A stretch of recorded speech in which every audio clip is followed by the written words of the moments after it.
Alors, dans cette nouvelle vidéo sur la technique, nous allons voir quelque chose de très important en ce qui concerne les entrées et les sorties sur les marchés. Donc, lorsque vous êtes en train de trader, lorsque vous êtes en train de prendre position sur les marchés, il est important de définir essentiellement trois choses. D'accord? Trois choses. Il y a trois choses qui sont essentielles dans votre approche technique sur les marchés. La première des choses, c'est l'entrée. D'accord? L'entrée, c'est-à-dire là où est-ce que vous entrez en position sur votre stratégie de trading, vous aurez une stratégie d'entrée. Ensuite, vous aurez une stratégie de sortie, donc la sortie de position. Et ensuite, le risque par trade. Le risque par trade. Donc, lorsque vous élaborez une stratégie de trading, tout ce que vous avez à faire, c'est de mettre au clair, d'accord, ces trois points. Beaucoup de personnes se concentrent uniquement sur les entrées. Par exemple, lorsque vous voyez la plupart des trades que nous prenons, quand je vais par exemple dans l'historique de nos trading, ok, vous allez voir que la plupart des trades qu'on prend sont des trades à entrée sniper, la plupart du temps. Donc, il y a beaucoup de personnes en fait qui se concentrent juste sur cet aspect et qui se disent, ah oui, l'entrée est sniper, c'est hyper précis, c'est hyper pointu, donc c'est ce que je veux. Alors qu'en fait, la plupart du temps, il y a des personnes, ils ont des entrées sniper, mais ils sortent en perte. C'est-à-dire vous avez de très belles entrées, mais le trade finit perdant. Pourquoi? Parce que la sortie n'est pas bonne. Donc quand vous perdez un trade, ou bien quand vous prenez un trade sans savoir où sortir, c'est même plus dangereux que le fait d'avoir une mauvaise entrée. Parce que par exemple, si vous êtes dans la bonne direction, sur un trade par exemple, que je vais tracer là en représentation, donc si vous êtes dans la bonne direction sur un trade, supposons qu'on est en tendance là, et au lieu d'entrer ici, au lieu de faire votre entrée à ce niveau, vous faites plutôt votre entrée à ce niveau. C'est pas si grave que ça. Pourquoi? Parce que même si vous subissez un retracement, ok, vous serez toujours dans le mouvement. D'accord? Mais même si vous êtes entré ici et que le mouvement continue, comme prévu, à ce niveau, ça veut dire quand même que vous serez en profit. D'accord? Mais ce qui serait dangereux, c'est quoi? C'est de ne pas sortir dans le bon timing et de voir les prix se retourner contre vous et vous sortir finalement en perte. Donc, c'est la raison pour laquelle, après avoir élaboré la stratégie d'entrée, il faut aussi élaborer la stratégie de sortie. Donc, c'est-à-dire à quelles conditions vous allez sortir de votre position. Parfois, même la sortie d'une position sera beaucoup plus importante que l'entrée.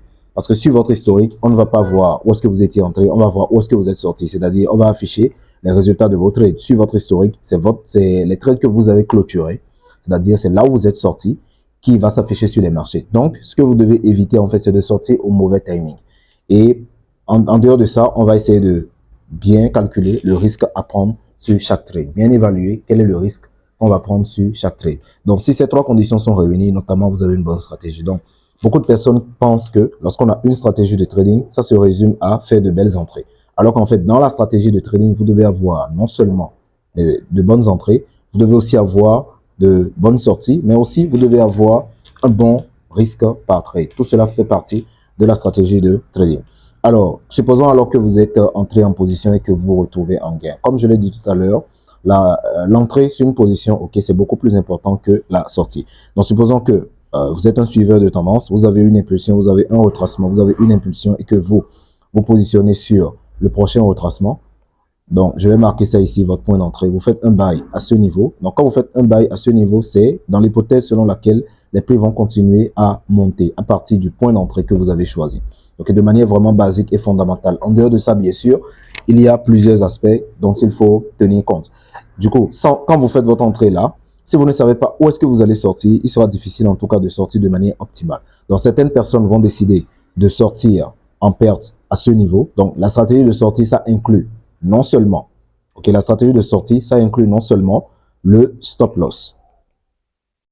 Le stop loss. Le stop loss, c'est où est-ce que vous allez sortir si votre hypothèse est invalidée. D'accord? Tout ce qu'on traite sur les marchés, c'est des hypothèses. Il n'y a aucune certitude. Donc, on émet une hypothèse en se basant sur un certain nombre de conditions. Et c'est à partir de ce moment qu'on entre en position. Donc, quand votre hypothèse est invalidée, où est-ce que vous allez entrer en position? Ou du moins, où est-ce que vous allez sortir de la position? Donc, vous allez placer un ordre stop à ce niveau. Alors, quand votre hypothèse est validée, où est-ce que vous allez sortir de la position? Si votre hypothèse est validée, ça, il faut le définir. OK? Donc, c'est l'ordre notamment de take profit. Le take profit représente là où vous sortez de la position en gain, en profit, si votre hypothèse est validée. Maintenant, il peut arriver des moments où vous entrez en position, là, et quand vous entrez en position, vous placez votre stop loss à ce niveau et vous placez votre take profit, disons, à ce niveau. Vous placez votre take profit à ce niveau. Alors, si vous placez votre stop loss à ce niveau et le take profit là, si le take profit est là et que le stop loss aussi est là, donc ce qui va se passer, c'est que en cas de perte, vous êtes à ce niveau. En cas de gain, vous êtes à ce niveau. Maintenant, parfois, le trade peut démarrer. Parfois, le trade peut démarrer. OK, le trade démarre là, commence à monter. Donc, quand le trade commence à monter, donc vous espérez vraiment que ça peut aller jusqu'à votre take profit. Mais arrivé à un certain niveau, on voit que le trade peut se retourner contre vous. Donc, quand vous clôturez votre position en stop loss, si cette position se clôture en stop loss, ce n'est pas ce que vous aviez gagné à ce niveau qui compte, c'est là où vous êtes sorti à ce niveau qui compte. Donc, la sortie est beaucoup plus importante que l'entrée.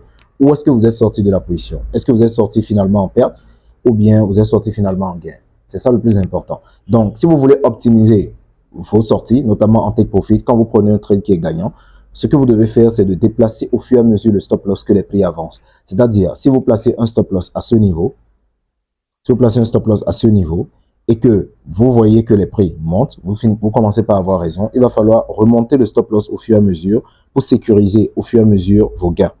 Donc, dans ce contexte, qu'est-ce qui va se passer? Au fur et à mesure que les prix vont avancer, au fur et à mesure, vous allez déplacer votre stop loss. Maintenant, le piège dans ça, c'est quoi? Lorsque vous prenez la position et que la position décolle, ok, que la position décolle à ce niveau, si la position décolle à ce niveau et que vous déplacez votre stop loss de là à là, ce qui peut se passer, c'est que vous subissez un retracement, les prix vous éjectent et après les prix continuent. Donc, ça peut arriver que vous mettez votre break-even trop tôt, ok, donc le BE, le break-even, vous le mettez trop tôt, les prix retracent et naturellement, ça continue, parfois même jusqu'à votre take profit.